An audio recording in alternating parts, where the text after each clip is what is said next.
Hello friends, villagers એકેડેમીમાં આપ સર્વેનું સ્વાગત છે. આજે આપણે ધોરણ 10ના પ્રકરણ 5 સમાંતર શ્રેણી વિશે અભ્યાસ કરીશું.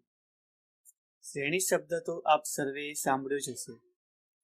આપણે ટીવીમાં ઘણી વખત જોતા હોઈએ છીએ કે ઘણી વખત સાંભળતા હોઈએ છીએ કે ભારત અને પાકિસ્તાન વચ્ચે 5 મેચની શ્રેણી યોજાઈ, અથવા તો ઘણી વખતે આપણે સમાચારમાં પણ જોતા હોઈએ છીએ કે એક પછી એક શહેરમાં 5 અકસ્માતોની હારમાળા એટલે કે શ્રેણી સર્જાઈ.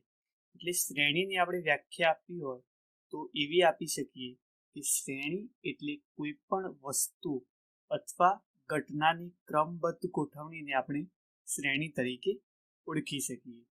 પણ શ્રેણીની વ્યાખ્યા ગાણિતિક ભાષામાં આપણે આપવી હોય તો શ્રેણીને આપણે ગાણિતિક ભાષામાં અલગ રીતે વ્યાખ્યાયિત કરીએ છીએ.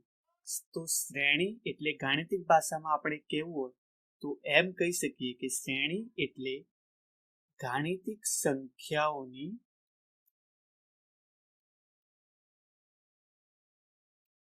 ક્રમબદ્ધ ગોઠવણી.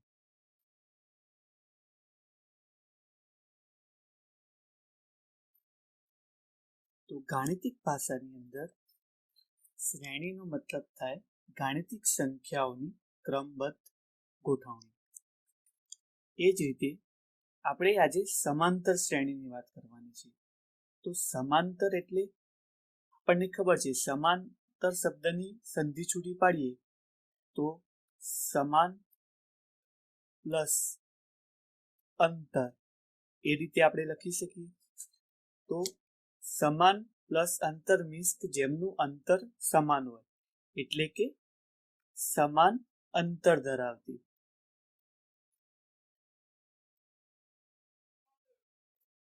તો સમાંતર શ્રેણીની મારે વ્યાખ્યા આપવી હોય તો આપણે કહી શકીએ તો સમાંતર શ્રેણી એટલે એવી શ્રેણી કે જેના ગાણિતિક સંખ્યાઓ વચ્ચેનું અંતર કેવું હોય, સમાન હોય, એને સમાંતર શ્રેણી તરીકે ઓળખવામાં આવે છે. ઉદાહરણ તરીકે આપણે એક શ્રેણી લઈએ 3, 5, 7, 9, 11, 13. તો આપણે જોઈ શકીએ છીએ કે આ શ્રેણીની અંદર દરેક સંખ્યા વચ્ચે સમાન અંતર રહેલું છે. કે 3ની અંદર હું 2 ઉમેરીશ તો મને 5 મળશે, 5ની અંદર 2 ઉમેરીશ તો 7 મળશે, 7ની અંદર 2 ઉમેરીશ તો 9 મળશે. એમ જેમ 2 ઉમેરતો જઈશ તેમ તેમ મને નવી સંખ્યા મળતી જશે. અહીંયા તમે જોઈ શકો છો કે દરેક સંખ્યા વચ્ચેનું અંતર કેવું છે, સમાન છે, કે દરેક સંખ્યા વચ્ચેનું અંતર +2 જેટલું છે. તો આ પ્રકારની જે શ્રેણી છે એને સમાંતર શ્રેણી તરીકે ઓળખવામાં આવે છે.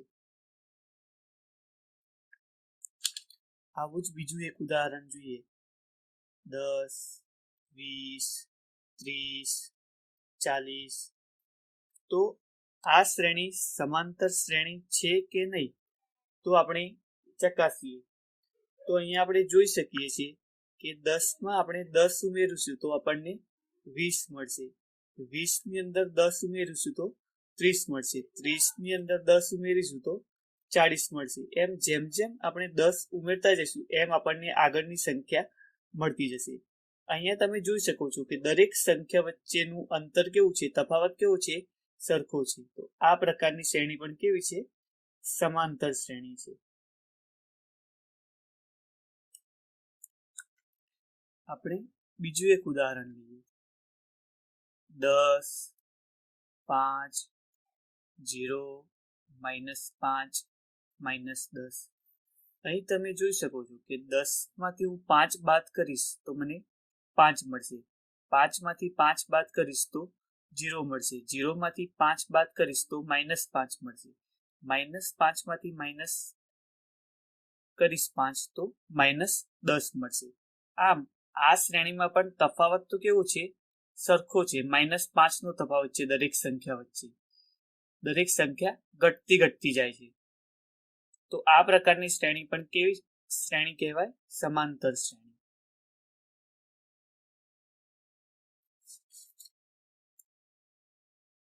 હવે આપણે બીજી એક શ્રેણી જોઈએ. 2, 4, 8, 16, 32. અહીંયા આપણે જોઈ શકીએ છીએ કે દરેક સંખ્યા વચ્ચેનો તફાવત સમાન નથી. 2માં હું 2 ઉમેરીશ તો મને 4 મળશે. 4 ની અંદર 4 ઉમેરીશ તો 8 મળશે. 8 ની અંદર 8 ઉમેરીશ તો 16 મળશે. 16માં 16 ઉમેરીશ તો 32 મળશે. આમ દરેક સંખ્યા વચ્ચેનો તફાવત કેવો છે? અલગ અલગ છે. તો આ પ્રકારની જે શ્રેણી છે એને સમાંતર શ્રેણી કહી શકાય નહીં.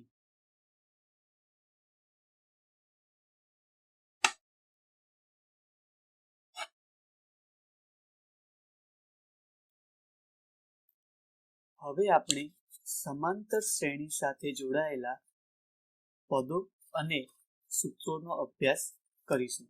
તો સૌથી પહેલા આપણે સમાંતર શ્રેણીનો પદ સામાન્ય તફાવત કોને કહેવાય એ સમજીશું. તફાવતને ઇંગ્લિશમાં આપણે ડિફરન્સ તરીકે ઓળખીએ છીએ, એટલે એને ડી વડે દર્શાવવામાં આવે છે. તો કોઈ પણ શ્રેણીના સંદર્ભમાં મારે સામાન્ય તફાવતને વ્યાખ્યાયિત કરવો હોય તો કઈ રીતે કરી શકું? દાખલા તરીકે આપણને કોઈ શ્રેણી આપી છે 5, 10, 15, 20, 25, બરાબર. તો આ શ્રેણીમાં દરેક પદ વચ્ચેનો જે સમાન અંતર કે જે તફાવત છે, અહીંયા 5માં 5 ઉમેરીશ તો 10 આવશે. 10માં 5 ઉમેરીશ તો 15 આવશે. 15માં 5 ઉમેરીશ તો 20 આવશે. 20માં 5 ઉમેરીશ તો 25 આવશે. તો આ જે 5 છે, જે એક સરખું અંતર, સમાન અંતર છે શ્રેણીના દરેક પદ વચ્ચેનું, એને સામાન્ય તફાવત ડી તરીકે ઓળખવામાં આવે છે. ગાણિતિક ભાષામાં ડી ને મારે વ્યાખ્યાયિત કરવો હોય અથવા તો એનું સૂત્ર આપવું હોય તો ડી ઇઝ ઇક્વલ ટુ સમાંતર શ્રેણીના કોઈ પણ બે ક્રમિક પદો વચ્ચેનો તફાવત. હું કોઈ પણ બે ક્રમિક પદ લઈ લઉં અને એ બંને વચ્ચેનો તફાવત લઈ લઉં તો મને ડી ની કિંમત મળી જશે. સપોઝ આના પ્રથમ પદને હું એ કહી દઉં, બીજા પદને A2 કહી દઉં, ત્રીજા પદને A3 કહી દઉં, ચોથા પદને A4 કહી દઉં, તો આ સમાંતર શ્રેણી માટે ડી ની વેલ્યુ આપણને A2 માઇનસ A કરીશ તો પણ મળશે. એ જ રીતે A3 માઇનસ A2 કરવાથી પણ મને ડી ની વેલ્યુ મળી શકે.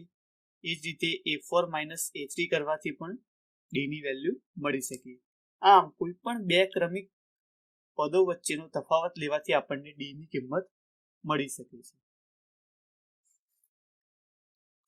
હવે આપણે સમાંતર શ્રેણીનું nમું પદ શોધવાનું સૂત્ર જોઈશું.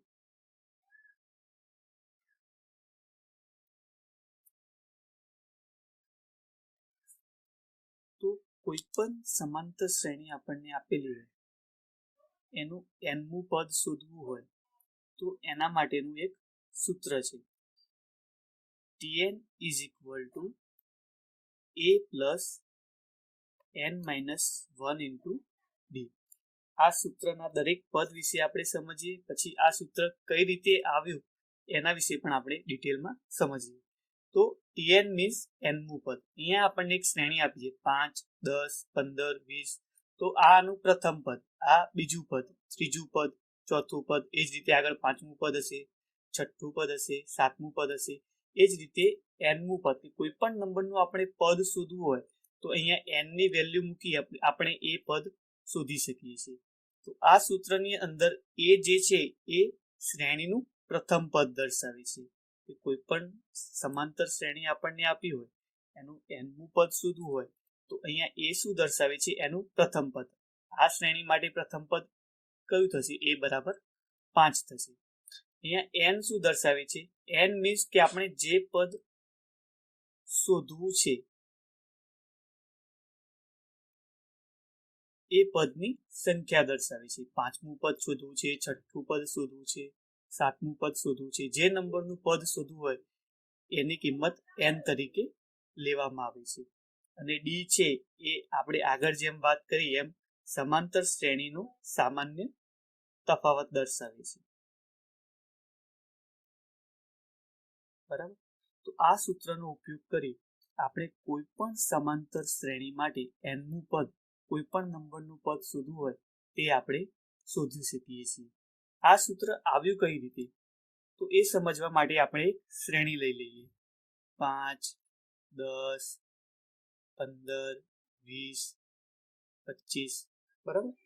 તો આ શ્રેણીનું પ્રથમ પદ a બરાબર 5 થશે. બરાબર.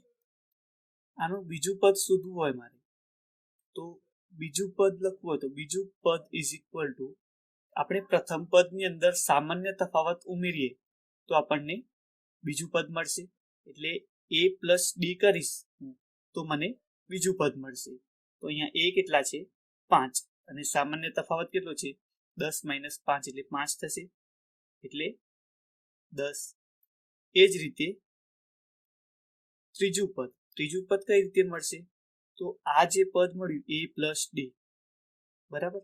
તો બીજા પદમાં ફરી એકવાર સામાન્ય તફાવત જે છે તે ઉમેરીશ તો મને ત્રીજું પદ મળશે. તો a પ્લસ ડી, એટલે એને લખવું હોય તો a પ્લસ 2d એમ લખાય.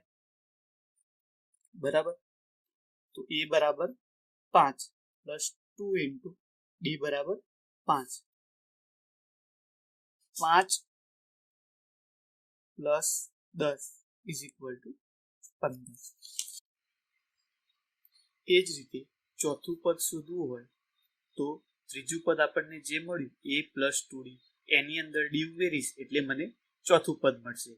a plus 2d plus D એટલે કે a પ્લસ 3d. a બરાબર 5 મૂકી દઈએ અને ડી બરાબર પણ 5 મૂકી દઈએ તો આપણને મળશે 5 plus 3 into 5 is equal to 20. આમ ચોથું પદ કેટલું આવશે? 20. એ જ રીતે પાંચમું પદ શોધવું હોય તો સેમ રીતે જે ચોથું પદ મળ્યું આપણને a પ્લસ 3d, એની અંદર ડી ઉમેરી દઈશું એટલે આપણને પાંચમું પદ મળી જશે. એટલે પાંચમું પદ શું થશે? a plus 4d. આપણે જે એક્ઝામ્પલ તરીકે શ્રેણી લીધી છે એના માટે a બરાબર કેટલા છે? 5 અને ડી બરાબર પણ 5 છે. એટલે એના માટે પાંચમું પદ કેટલું થશે? 25. આ જ રીતે આપણે nમું પદ શોધવું હોય તો અહીંયા આપણે જોઈ શકીએ છીએ કે જે ત્રીજું પદ છે તો ત્રીજા પદ માટેનું જે આપણને સૂત્ર મળે છે a પ્લસ 2d, કે અહીંયા ત્રીજું પદ છે તો અહીંયા ડી ના સહગુણકમાં આપણને 2 મળે છે.